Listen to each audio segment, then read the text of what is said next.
میں یہ سمجھتا ہوں کہ whatever the script of Holy Quran we have, G I'm a firm believer of that script. اور جی ہم یہ سمجھتے ہیں کہ the script of Holy Quran that we have is authentic. So جی اس پر ہم we've been talking for hours and hours. Kazmi صاحب کے ساتھ بات ہوتی رہی ہم، اور thank you very much Kazmi صاحب concluded it on the terms کہ یہ authentic ہے اور انہوں نے بتایا کہ ہمارا اس پر ایمان ہے. جی So this is something that I wanted to draw to you as well. I ہم، believe that Quran is authentic اور وہ کچھ اسی طرح سے ہی ہے. میں ہم، آپ کی اجازت سے یہ ہمارا چشتیہ کیپ ہے میں وہ ضرور جی پہننا چاہوں گا since G G we have started talking about Quran. So G this is one of the plea کہ جی قرآن جو ہے وہ authentic ضرور رہے کیونکہ اگر ہم قرآن کو ملائن کریں گے sorry I'm using the word malign I hope G you don't mind it. If we malign Quran or one way or the other violate the sanctity of Quran, I don't think we are going to end up uh, for a true cause, for the positive cause, for the constructive cause of Islamic Ummah, Muslim Ummah. یہ میری گزارش ہے چھوٹی سی. جی سمجھ اللہ تعالیٰ آپ کو سلامتی دے. میں آپ ہمارے بزرگ ہیں میں آپ کے احترامی نہیں کرنا چاہتا اور آپ سے اختلاف رائے کا اظہار نہیں کرنا چاہتا. بہرحال اس موضوع پہ ہمارے مناظرات ہیں لوگوں نے دیکھے ہیں تو آپ اگر اس پہ آپ غور کریں فکر کریں کوئی قرآن کو کوئی جو بھی ملائن کرتا ہے قرآن کو جو اوتھینٹک نہیں مانتا وہ ہماری نظر سے کافر ہے وہ دین سے خارج ہے. قرآن اللہ تعالیٰ کی کتاب ہے اس میں شک ہی نہیں ہے.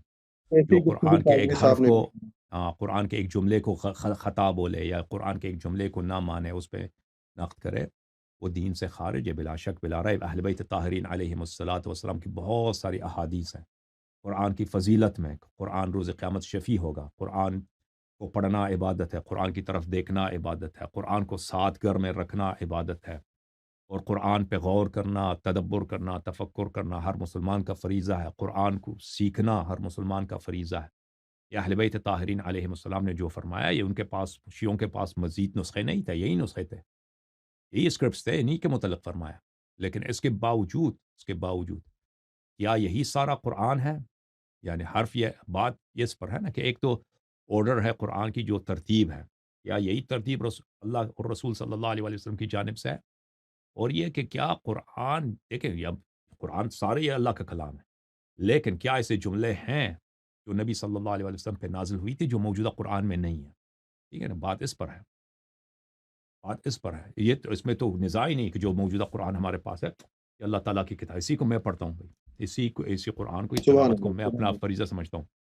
لیکن کیا ایسے جملے ہیں ترتیب کے لحاظ سے تو اس میں تو کوئی نزاع ہی نہیں ہے کہ ترتیب جو ہے قرآن کی یہ ترتیب صحابہ کا اجتہاد ہے. سوروں کی جو ترتیب ہے پہلے سورہ الحم بقرہ پھر الحم تو فاتحۃ الکتاب وہ تو اس کا نام ہی سے پتہ چلتا ہے کہ نبی صلی اللہ علیہ وسلم کی جانب سے ہے. لیکن بقیہ جو سورے ہیں یہ اس نبی صلی اللہ علیہ وسلم کی جانب سے نہیں ہے.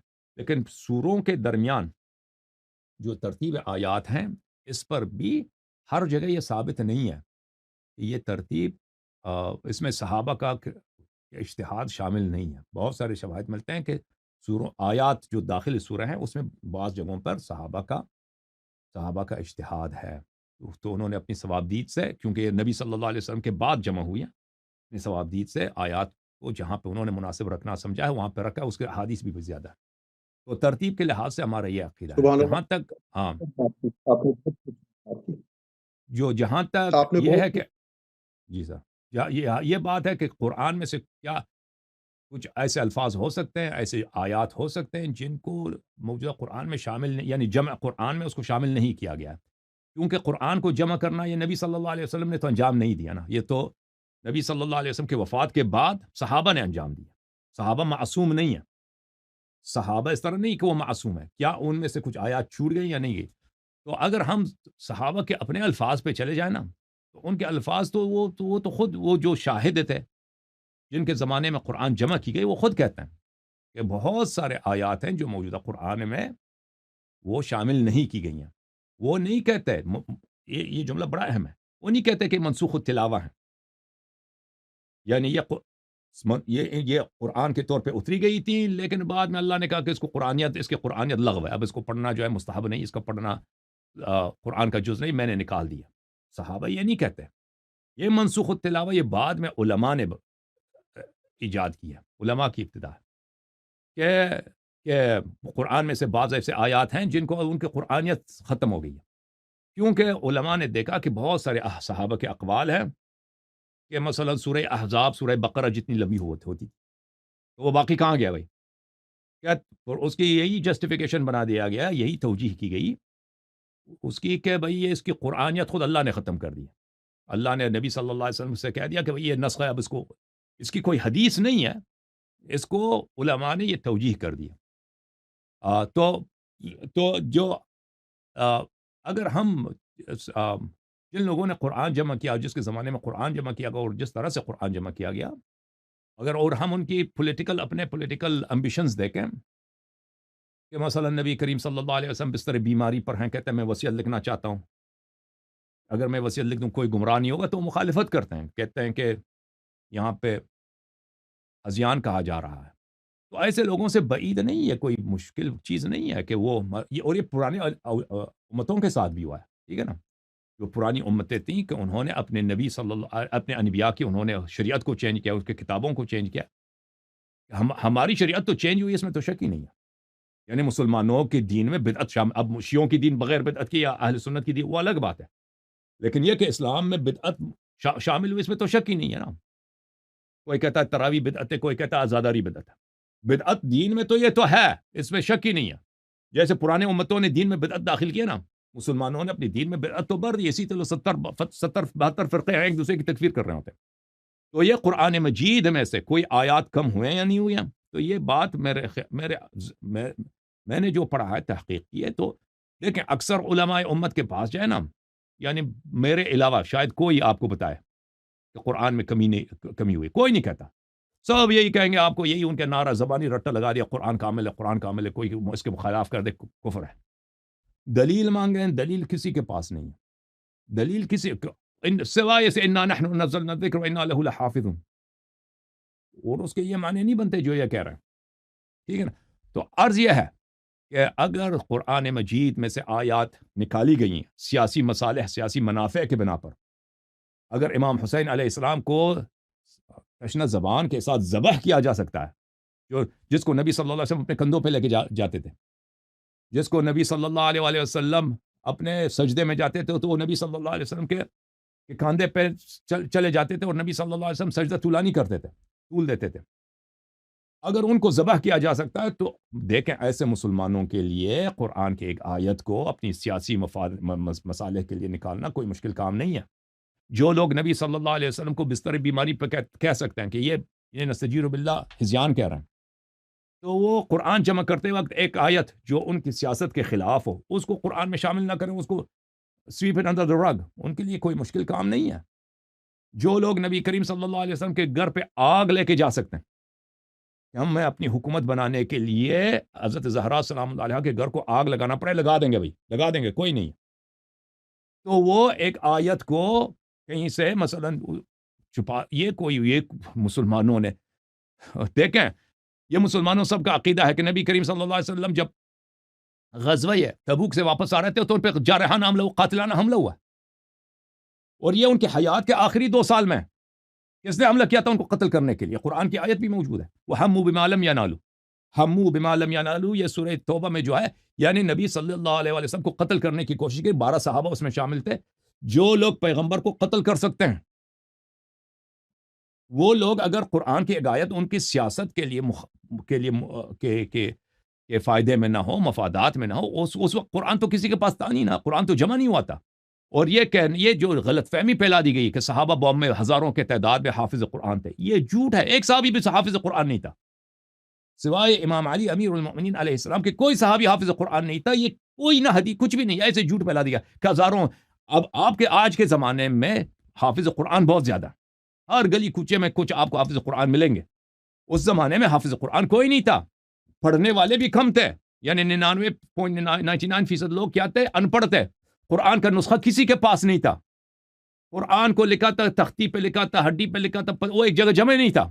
ایسے حالت میں پہلا نسخہ جمع کرتے وقت ان کو اگر ایک آیت ملتی ہے جو ان کی سیاست کے موافق نہیں ہے، یا آیت تطہیر ان کو ملتا ہے، اس کو ازواج کے بیچ میں داخل کر دیتے ہیں نا، ازواج والی آیت کے بیچ میں، یا کوئی آیت ملتی ہے کہ اس میں ان صحابہ کی مذمت ہے، ان کے غاصبین حق امامت کا ذکر ہے، تو اس کو سویپ انڈر دا رگ کرتے ہیں. اس میں یہ نیچرل چیز ہے. انسان اگر سوچے نا that should have happened, we should expect that, ہمیں اس کی توقع کرنی کہ یہی ہوا ہوگا. اس کے خلاف کو توقع کرنا غلط ہے، کیونکہ ان لوگوں نے جن لوگوں نے یہ کام کیا نا اسلام میں، ان کے کارنامے ہیں کہ نبی صلی اللہ علیہ وسلم کے ساتھ ان کی بے وفائیاں، جنگ احد میں ان کو چھوڑ کے کفار کے نرغے میں اور کفار کے رحم کو خود اپنی جان بچا کے بھاگ جانا، اور اللہ تعالیٰ نے آیتیں نازل کیاں. تو ایسے لوگ اگر حکومت ان کو ملتی ہے، امامت ان کو ملتی ہے، لیڈرشپ ان کو ملتی ہے، قرآن جمع کرنے کے وہ ذمہ دار ہیں، اگر وہ بے ایمانی دکھائیں تو اس میں that's nothing surprising، اس میں کوئی تعجب کی بات نہیں ہے. عرض یہ ہے علامہ صاحب، پروفیسر صاحب. اچھا، میں حضور آپ نے بہت شاندار، بہت اعلیٰ ترین باتیں کی، اور بہت ساری باتوں سے میں آپ کے ساتھ ایک کنسنسس بھی رکھتا ہوں، اور میں آپ کی اجازت سے کوئی ایسی گفتگو نہیں کرنا چاہوں گا جس میں کوئی سیکٹیرین ڈیبیٹ پیدا ہو.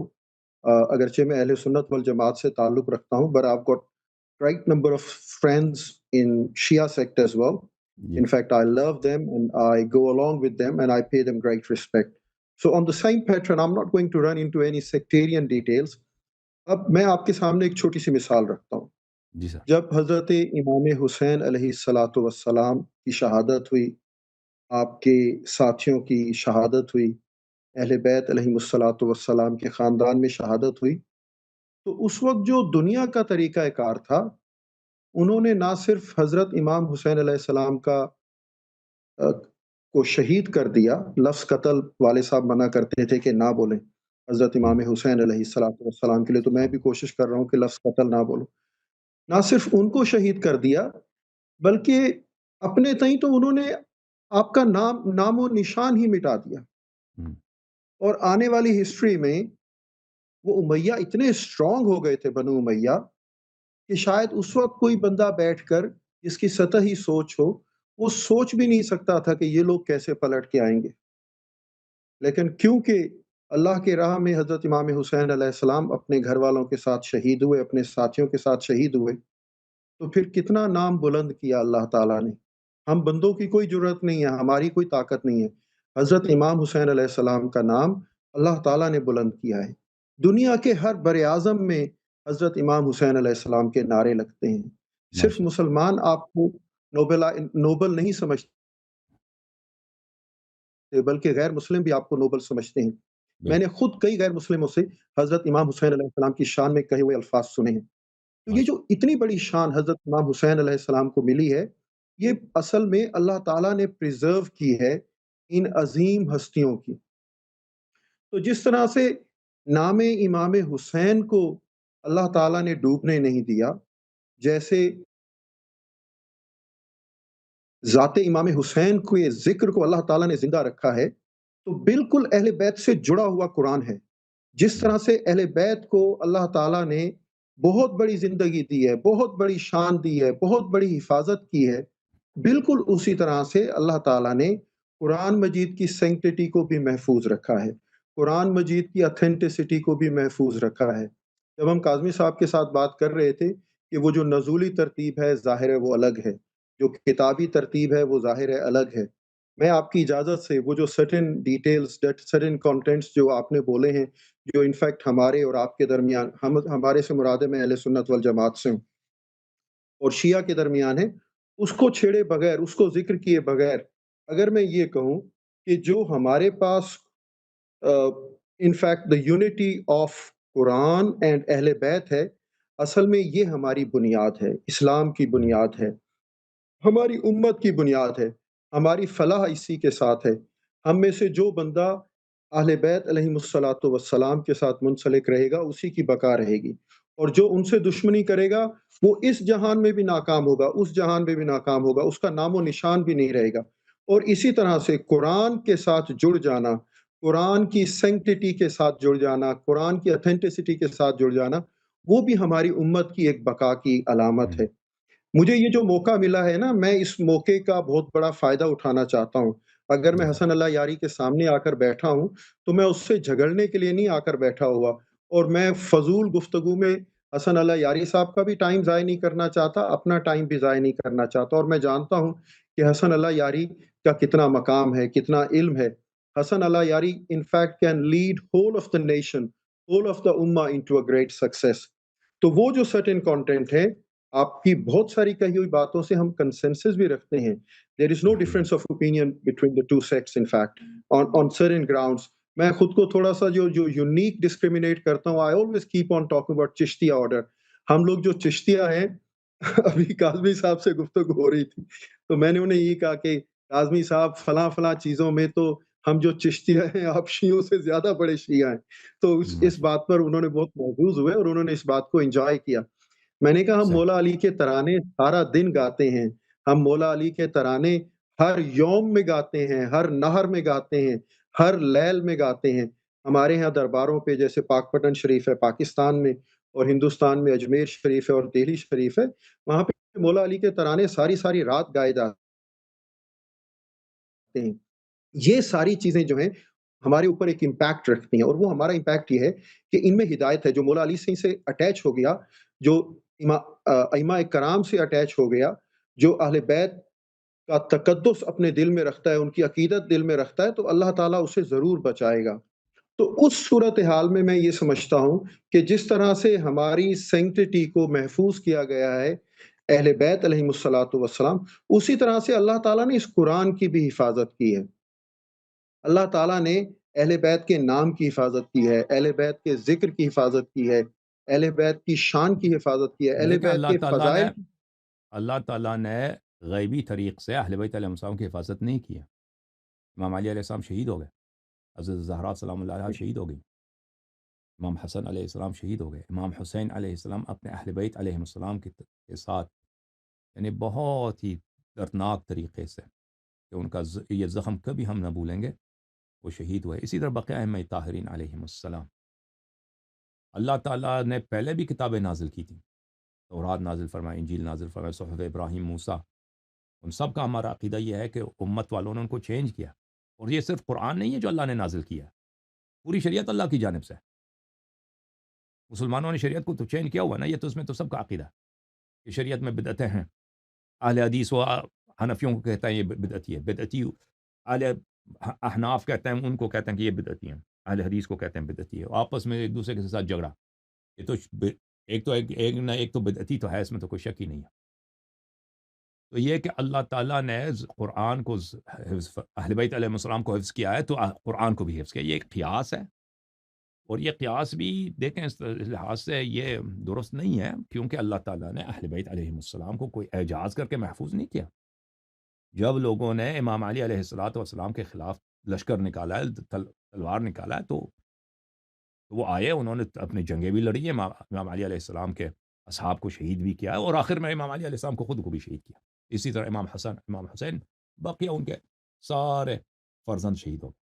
ٹھیک ہے نا. جو اہل بیت علیہ السلام ہے وہ بہت ہی مظلوم تھے, جیلوں میں, زندانوں میں, زہر کے, یعنی ان کے شیعے وہ خود آج تک یہی سلسلہ جاری ہے. تو اگر اہل اچھا بیت حضور, اگر علیہم آپ الصلاۃ اجازت دیں, والسلام اہل بیت علیہم الصلاۃ والسلام کو ظاہری طور پر ٹکڑے ٹکڑے کیا گیا ہے, ان کے حقوق کو پامال کیا گیا ہے, ان کے حقوق کو چھپایا گیا ہے, اگر یہی قرآن کے ساتھ کیا گیا ہو تو اس میں کون سی تعجب کی بات ہے. جی سر. اچھا حضور, اس کو قدرت بولتے ہیں. But again, I'm putting a stance over here. I'm not going to debate the things. In fact, I just want to present some of the things before you. اب ہوتا کیا ہے, اس کو ہم قدرت بولتے ہیں. اور یعنی ایک واقعہ ہوا, کربلا کا واقعہ ہوا, اور ایک واقعہ کوفہ میں ہوا, اور ایک واقعہ احد میں ہوا جہاں پر مسلمانوں کو کچھ دیر کے لیے شکست ہوئی, پھر مسلمانوں نے ریکور کیا. اس کو حضور قدرت بولتے ہیں. اللہ بہت بڑا بادشاہ ہے. دیکھیے, میں بہت بڑا بادشاہ نہیں ہوں, میں صرف اس کنبے کا سربراہ ہوں. تو میں کیا چاہتا ہوں, میں اپنے بیٹوں کی, اپنی بیٹی کی, اپنے پوتوں کی, اپنے نواسوں کی کمپریہنسو ویلفیئر چاہتا ہوں.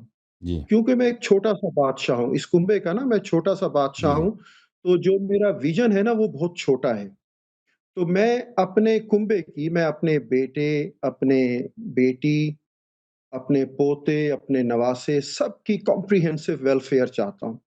دن رات میں ان کے لیے دعائیں مانگتا ہوں, کیونکہ میں چھوٹا بادشاہ ہوں. اللہ تعالیٰ ایک بڑا بادشاہ ہے. جو اس کا ویژن ہے، جو اس کی ادراک ہے، وہ ہم سے بہت بڑھ کر ہے. وہ قدرت کا مالک ہے. اللہ تعالیٰ نے اپنی قدرت میں کربلا رکھی تھی. اللہ تعالیٰ نے اپنی قدرت میں سورہ ملک میں، اعظمی صاحب اب میں ایک آیت پڑھنے لگا ہوں حسن اللہ یاری صاحب کے سامنے، وہ تو صاحب زبان ہیں، بڑی کمال کی تلاوت کرتے ہیں، تو میں کوشش کروں گا کہ میری کوئی پروننسیشن میں غلطی نہ ہو جائے. یہ سر صورت ہے سورۃ الملک. اللہم صلی علی سیدنا و مولانا محمد وعلی آل سیدنا و مولانا محمد وبارک وسلم وصلی علیہ. اعوذ باللہ من الشیطان الرجیم. بسم اللہ الرحمن الرحیم. الذی خلق الموت والحیات لیبلوکم ایکم احسن عملا. اللہ تعالیٰ اگر میری پروننسیشن میں تلاوت میں صحیح ہے، غلطی ہے صحیح، تو میں بالکل آپ ضرور نے صحیح معاف. پڑھا ہے، صحیح پڑھا ہے آپ نے، بالکل. اچھا تو حضور ہوا یہ ہے کہ اللہ تعالیٰ نے موت اور حیات پیدا کی. اللہ تعالیٰ نے جو موت اور حیات پیدا کی ہے نا، لیبلوکم ایکم احسن عملا. آپ بہت علم والے لوگ ہیں، اب آپ کے سامنے ترجمہ کیا کرنا، آپ سب چیزیں سمجھتے ہیں، لیکن لسنر ضرور سمجھ لیں. لیبلوکم ایکم احسن عملا، کہ یہ دیکھیں کون اچھا عمل کرتا ہے، کون برا عمل کرتا ہے. اگر ہم سے پوچھے نا تو پہلے دن سے لے کر آخر دن تک صرف اور صرف حکومت مولا علی سنگھ کی ہے. میں چھوٹا بادشاہ ہوں نا، تو مجھ چھوٹے بادشاہ سے پوچھیں گے تو پہلے دن سے لے کر آخری دن تک حکومت صرف مولا علی سنگھ کی ہے. لیکن جو بڑا بادشاہ ہے نا، وہ قدرت کا مالک تھا. اس نے ایک نظام لے ڈاؤن کیا. اس میں حضور صلی اللہ علیہ وسلم پر جو قربانی آئی تھی، وہ قربانی ان کے ایک پوتے، ایک نواسے حضرت امام حسن علیہ الصلوۃ والسلام کی شہادت سے دی گئی. دوسری ان کے نواسے حضرت امام حسین علیہ الصلوۃ والسلام کی شہادت سے دی گئی. تو یہ قدرت اس میں کارعمل تھی. اسی طرح سے اللہ آپ کوفہ کو میں عزت شہادت. دے پروفیسر صاحب، میں بہت مہربانی آپ کی. I'll not take more than couple of minutes in fact. Sure. تو اب ہوتا کیا ہے، کہ جب اگر اللہ چاہے تو سب کا ایک ہی فیت ہو جائے. مولا علی سنگھ کی خلافت ہوگی، سب کا ایک فیت ہوگا، نہ کوئی دوسرا سیکٹ ہوگا، اور پوری دنیا پہ صرف اور صرف اسلام ایز اے فیتھ لہرائے گا، اور مسلم رول ایز پولیٹیکل انٹیگریٹی رہے گی. لیکن اللہ تعالیٰ کی قدرت کچھ اور چاہتی تھی، اور اللہ تعالیٰ یہ دیکھنا چاہتا تھا لیبلوکم ایکم احسن عملا. تو اس وجہ سے میں یہ سمجھتا ہوں کہ اہل بیت کی بے شک، جسے ہم کہہ رہے ہیں نا کہ ظاہری طور پر مدد نہیں کی، وہ انفیکٹ قدرت ہے، لیکن سب سے بڑی مدد اہل بیت علیہ الصلوۃ والسلام کی ہے. سب سے بڑی مدد اہل بیت علیہ الصلوۃ والسلام کے ذکر کی ہے. اور اسی طرح سے اللہ تعالیٰ کی مدد روز و شب موجود ہے قرآن مجید کی اتھینٹسٹی کے لیے بھی. This is one of my opinions. I don't want to force any of my opinions on you. In fact, I always pay a great tribute to you. So I don't want to sit in over here as a debater. تو یہ حضور وہ قدرت ہے، وہ قدرت ہے. لیکن اللہ تعالیٰ نے جس طرح سے اہل بیت کی شان بلند رکھی، ان کو محفوظ رکھا، ان کی انٹیگریٹی کو محفوظ رکھا، بالکل اسی طرح سے. That's what I believe. May Allah bless you. Allah keep you well, Professor Saab. Thank you so much for coming. Really appreciate talking to you. Thank you, sir.